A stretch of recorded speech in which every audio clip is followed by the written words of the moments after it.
I've already covered CPUs in this video here, but AMD has another water fight, this time in the graphics card market against Nvidia, which as a company is a lot smaller than Intel, but still a lot larger than AMD. But saying that, the two companies seem like an even match for each other and have been since the last millennium. That is to say, if one company has a product, then the other typically has one that's competitive, from the low end all the way up to the high end. However, 2016 has shown AMD seemingly adopting a different strategy. In the current generation, AMD has released the low to mid-range offerings with their new 400 series of graphics cards. At the top of this list is the 480, which is roughly where Nvidia's new Geforce 1000 series currently starts off, until the 1050 is released, which probably won't be long. But where the 480's performance peaks, Nvidia's continues to go up and up to ridiculous levels of performance that AMD has no answer for. This is an interesting situation. Granted, very rarely does a whole new generation of cards come out at the same time, but typically the fastest ones are among the first to be released and get all the hype for pushing performance beyond previous generations. The product lineup is then filled in over time, with more and usually slower cards coming out over the following months until the generation is complete and has a product for every price point. Nvidia is doing this whole faster than ever before but also more expensive approach again with their 1000 series. But unusually, AMD has forgone the high end completely, instead targeting the bulk of the market with tempting mid-range cards that offer just enough performance, but at lower prices than ever before. And although all gamers dream of having super fast cards, most will probably end up opting for cheaper, more affordable ones instead. I think that catering for this is an excellent strategy from AMD and really hope that it pays off for them with increased market share and share price. But did they have a choice? My main issue with the current 400 series is that they offer performance that we've already seen so many times before, previously with the 390, and before that with the 290X. And on Nvidia's side, there's the Geforce 970 and 980. The 400 series does at least improve on power consumption for AMD, bringing it up to and even beyond what Nvidia cards can offer. But this is only with the 460 and 470. There's a reason that the 470 is the card they're putting in laptops. The 480 consumes considerably more power for very little extra performance. I suspect this card was the result of AMD trying to push Polaris as far as it could, what with it being the 400 series fastest offering for a while. But clearly, this isn't what it's meant for. Polaris' strengths lie in the low to mid range, with AMD relying on their aging and discounted Fury cards to tide the higher end over for now. More power will come with Vega, a new and unreleased card designed from AMD, but there's no sign of it yet. Maybe this was intentional.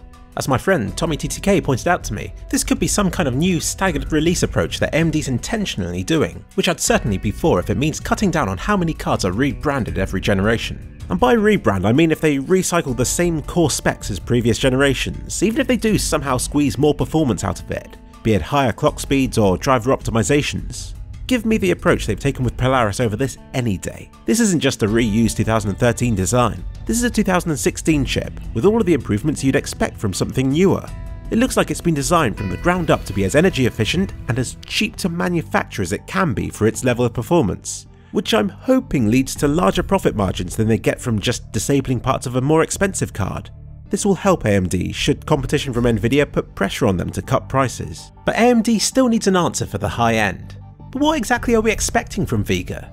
Right now it's all just purely speculation, but I'm gonna speculate and offend people who speculate otherwise. Because I haven't done this for a while.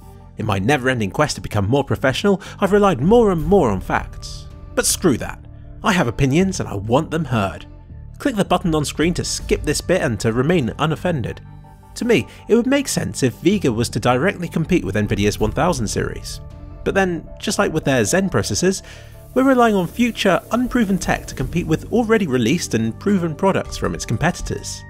Which is a lot of risk for what it's worth. And just like with Zen, if they leave it too long then they'll be up against an even newer generation of products from their rivals. Which is scary. And if that's the case then Vega better be damn good.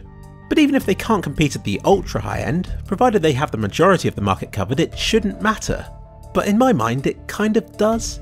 Because above what they can manage, their competitors can charge what they like and reap huge rewards. Whereas further down in the mainstream, AMD will have to fight tooth and nail for every sale since it'll be up against competing Nvidia cards and there will be far lower profit margins. And those ultra high-end products? You know, the ones that are faster than all AMD cards. These can be used as a weapon. They can have their price lowered to put pressure on AMD. Why Nvidia would do this? I don't know. Maybe just to be dicks. But it's a possibility. Like a digital sword of Damocles. And also, if a rival can offer a product that AMD can't, then there's normally a reason for it, like they have a more efficient design or whatever, and these benefits could be extended across their whole product lineup.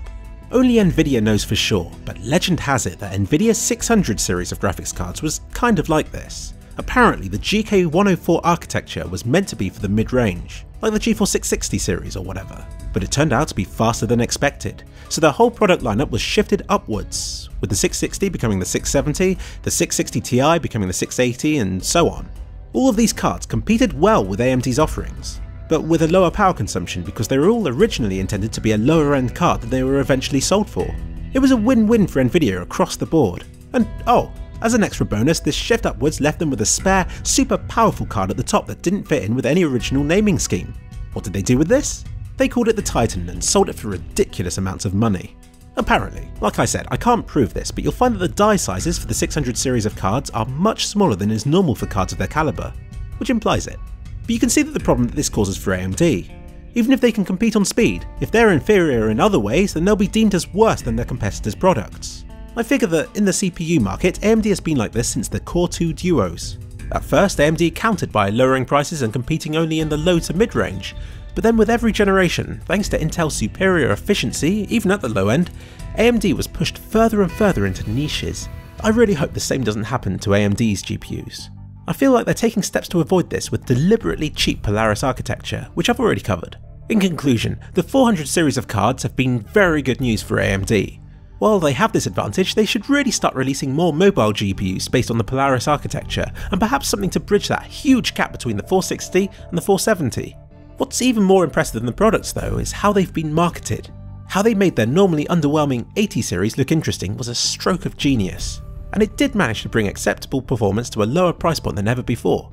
However, until Vega, AMD has left Nvidia free to charge what they like for their faster cards, strengthening their position with every sale and denying AMD one of their own. AMD can't afford to miss out on such a lucrative part of the market and needs to ready something to rival Nvidia's 1000 series on both desktops and mobiles as soon as possible.